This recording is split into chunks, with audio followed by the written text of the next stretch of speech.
And thanks so much for staying with us here in the 4 o'clock show. You know, tomorrow, April 20th, marks 14 years since the BP rig Deepwater Horizon exploded. The drilling disaster claimed the lives of 11 workers on April 20th in 2010, and the impacts are still being felt today, of course. Joining me this afternoon is Betsy Shepard, senior reporter and producer of the podcast Ripple. Been following this story. Betsy, thanks so much for being with us a day before the anniversary. And what has been kind of your focus as you have followed the BP disaster over the years?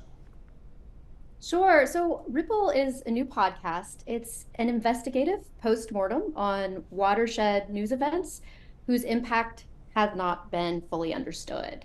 And a prime example of that is the BP oil spill. So that's what we're covering in our first season. And of course, as I'm sure many of your viewers know, that is the largest marine oil spill in human history.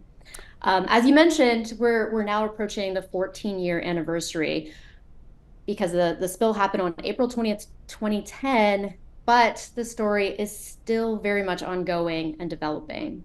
And So as that, far as, you know, you talked about watershed. Well, I guess you know a little bit about our environment down here on the Mississippi Gulf Coast.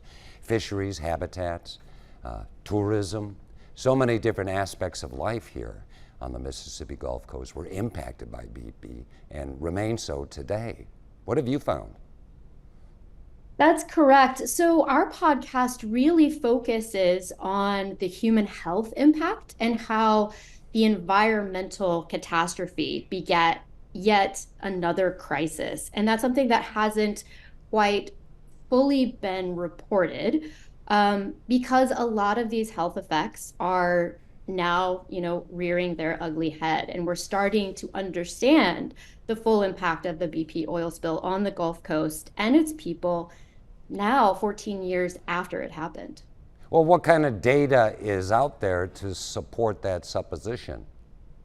So there are a lot of health studies, and that's kind of our point of departure in Ripple is, we started door knocking, talking to people who, had very similar accounts of acute toxic chemical exposure during the oil spill, and then also had all of these different health effects from, skin lesions, pulmonary effects, gastrointestinal effects, and, higher rates of blood cancers.